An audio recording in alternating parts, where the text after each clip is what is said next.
አሁን ለመከበር ብለክ ራስክን ድርቃስ ብለሃል። አረማመድክ አነጋገርክ እንደ ሮቦት ነው። ናት ትባላለክ፣ ትሄዳለክ፣ ቁጭ በል ትባላለክ፣ ቁጭ ትላለክ። ከዛ በተቻለ አቅም ለመኩራት ትሞክራለክ። ድካምህን ማሳየት አትችልም። ድካምክ ውስጤ ላይ ያለው ያ የደበቀው ድካም ማለት ነው ያንተ ድካም አይደለም። እሱ ያንተ ክሪኤቲቪቲ ነው። እሱ ማስወጣት ከጀመርክ ህይወትክ ይቀየራል። የፈለከው ነገር መርጠክ ማሳካት ትችላለክ። አይምሮህን መስማትና ማመን አቁምና ራስህን ልብህን መስማት ጀምር። ሰዎች ይተርቡ፣ ሰዎች ሴታ ሴት ይበሉ ከፈለጉ because አርቲስት ስትሆን ክሪኤቲቭ ስትሆን ማለት ነው ሁሌም ስም ያወጡልሃል። ስም ያውጡልክ፣ ይስጡክ፣ ችግር የለውም፣ ተቀበለው፣ እልል በል። አየህ ከሰልፉ ስትወጣ ለየት ስትል ነጭ በግ መሆን ስታቆም ማለት ነው ተመልካች ይበዛል። በቀላሉ ህይወትክም ይቀየራል፣ በረከትም ይወርዳል ማለት ነው። ኦልራይት ነጭ በግ ነን ሁላችንም፣ ሰልፍ ላይ ነን ያለ ነው። ራስህን መምረጥ ማለት ምንድነው? ከሰልፍ መውጣት ነው። የተነገረክ ነገር አለ እንዳታለቅስ፣ አንተ ስነ ስርዓት ይኖርክ፣ ተምረክ ተመርቀክ ስራ። that's your life basically። ኢሞሽን ካሳየክ ደካማ ነህ፣ ሚስትህ አትፈልግህ፣ ማንም ሰው አይፈልግህም። አንተ ውጣ ከሰልፉ፣ ከተነገርከው ነገር ራስህን ምረጥ። አርቲስት ነው መሆን የምትፈልገው? ዘፋኝ ነው መሆን የምትፈልገው? አለባበስ መቀየር ትፈልጋለህ? ቢ ክሪኤቲቭ። ሰዎች ይስደቡ፣ ህይወትክ ይቀየራል፣ ታየዋለህ፣ በረከትህ ይፈሳል። it's very simple። ላንቺ ነው የምመክርሽ። አሁን ቤትሽ ውስጥ ነው ያለሽው፣ ዘፈን እየሰማሽ ነው፣ ራስሽን እየሆንሽ ነው። መውጣት ትፈልጊያለሽ፣ ራስሽን መለወጥ ትፈልጊያለሽ። የሚይዙሽ የሚያቆሙሽ ሰዎች አሉ፣ የቅርብሽ ማለት ነው፣ ያንቺ ድካም የሆኑ። ለብዙ አመታት የውሸት ማንነት ገንብተሻል። ደስተኛ ሳትሆኚ ደስተኛ ነኝ ብለሻል። መሳቅ ሳትፈልጊ ስቀሻል። ኖ ማለት እየፈለግሽ እሺ ብለሻል። ከራስሽ በፊት ሰዎች አስቀድመሻል። አላማሽን ከድተሻል፣ ማንነትሽን ከድተሻል። አሁን ማን እንደሆንሽ ለራሱ አታቂም፣ ምን ማድረግ እንደምትፈልጊ አታቂም። ግን አንቺ የምታቂው ስቃይ ላይ እንዳለሽና ጭንቀት ውስጥ እንዳለሽ ነው። አንድ ምክር ልመክርሽ እፈልጋለሁ። አሁን ሰዎች የምትከጂበት ሰዓት ነው። አቅራቢያ ያሉት ሰዎች መክዳት ስልሽ ደግሞ ከነሱ ጋር መጣላት አይደለም። I think it's time እነሱ አንቺ ላይ ያላቸውን አመለካከት የምትሰብሪበት ሰዓት ነው። which is already ማንነት ገንብተውብሻል። የሚያቋት ሴት አለች።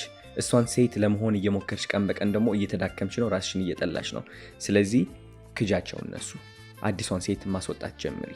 ይጨናነቁ፣ ይተርቡሽ፣ ያልቅሱ፣ ይጡሽ። ኦኬ ብቸኛ መቅረት ካለብሽም ብቸኛ ሆነሽ መቅረት ትችያለሽ።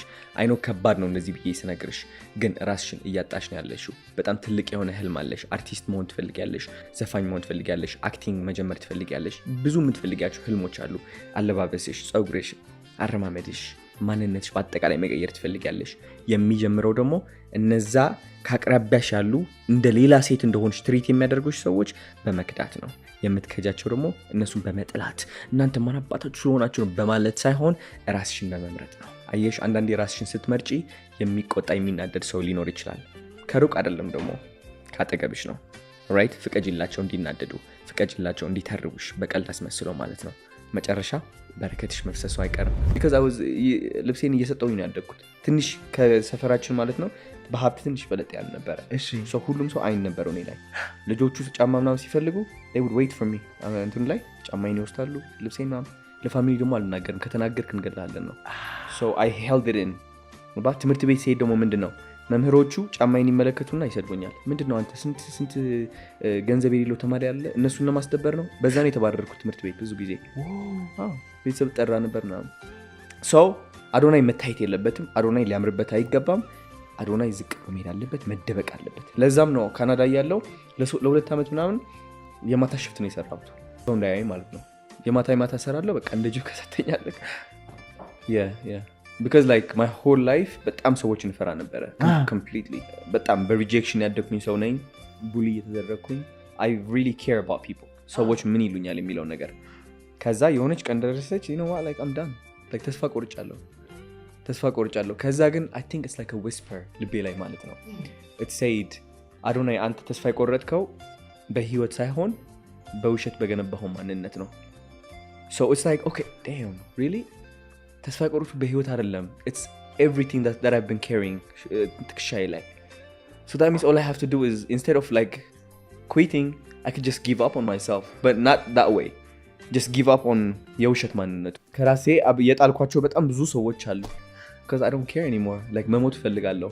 so የዛኔ ሞትኩኝ ማለት ነው and then a new person came up። ቲክቶክ የሰራሁት ኢፌክቶች አሉ የሆነ የወፍ ማለት ነው እንደዚህ ያልኩኝ like የሚያሰድብ አይነት በሃይ ስኩል ክላስሜቶቼ እነዛ 200 ሰዎች አይበልጡም ባይዘው እኔን የሚያውቁኝ አይደለም የምፈራቸው ሰዎች ሁላችንም። እነሱ ሰዎች like subconsciously እየፈራኋቸው ነበር። ግን የዛኔ you know what okay let me just challenge myself ወፍ ትበራለች እንደዚህ እያልክ ነው የምትሸውዳት እሷን። የመጀመሪያ ቲክቶክ ቪዲዮ ሁለተኛ ቲክቶክ ቪዲዮ እሷ ነች። የመጀመሪያ ደግሞ I look so good ራሴን ማድነቅ ጀመርኩኝ because I was afraid of doing that. That's the first video that I posted. and then እንደዛ አይነት የጅል ዘፈኖች ደግሞ ማለት ነው የሆነ በቃ አለ በቃ የፋራ የሚሉት ስም ያወጡለት እሱን በቃ እንትን እያደረኩ ወፍራም ነበርኩኝ ደግሞ intentionally ፋራ ለመባል አተፋራ ምን አይሰገጥ ልክ ምናምን That's how I started. Intentionally, I looked dumb, I looked stupid, and I broke the matrix completely. Yeah. ልጅ እያለሁ እንደነገርኩ የሀብታም ልጅ ነበርኩኝ። እሱ በመሆኔ በመምህር በተማሪዎች ጓደኞቼ እንዳለ ተጠቅመውብኛል። ሰው የሀብታም ልጅ ነህ ምናምን ሲሉኝ ማለት ነው ኧረ አይደለሁም እናደዳለሁ። በቃ ዲፌንሲቭ ሆናለሁ። አይደለሁኝም ገንዘብ የሚባል ነገር የለንም ምናምን። ከዛ እያደግኩኝ ስመጣ ለካስ I'm afraid of being rich because ሀብታም መሆን it's being targeted. ሰው መጥቶ እኔን ያየኛል፣ ይሰርቁኛል፣ ይጠቁሙኛል whatever it is. So ራሴን ሳቦታጅ አደርጋለሁ and I'm working on that now. እሱ አሁን አንዳለ 60% ሂል አድርጌዋለሁ ብዬ አስባለሁ። 40% is there. የታዋቂነቱ attention seeking. We all do it. I feel like እኔ አሁን attention seek አደርጋለሁ. Really? Yeah. Not to fool people. ሰዎችን ለመሸወድ ሳይሆን it's because ውስጤ ላይ ያለው ህፃን ማለት ነው he wants attention and I feel like ካስተዳደጌ ነው ከቤተሰብ ነው ሁላችንም attention በስነ ስርዓት አላገኘንም። so ያላገኘሁት attention I'm trying to get it from social media. አንዳንዴ አሁን ሲጨፍር ምናምን ስታየኝ attention seek እያደረኩኝ ነው but ግማሹ it is I'm enjoying the song እየጨፈርኩኝ ነው ምናምን ግማሹ ግን I'm like okay this will make me go viral. It will make me go viral. ታዋቂ ሆናለሁ like oh shit people are gonna like it and then post that and then ትነሳለህ ጠዋት ምናምን you see it 20,000 likes 30,000 likes. What's next? You're back to normal again. አሁን የተማርኩ ከህይወት ምንድነው ሰዎች እኔ ፐርፌክት እንደሆን በቃ መምህራቸው እንደሆኑ ይጠብቃሉ። no like I'm still going እናንተ የምታልፉት እኔም attention seek አደርጋለሁ everybody. እኔም ይደብረኛል። እኔም አንዳንዴ ከኢጎዬ to like overly attach አደርጋለሁ ብዙ ነገሮች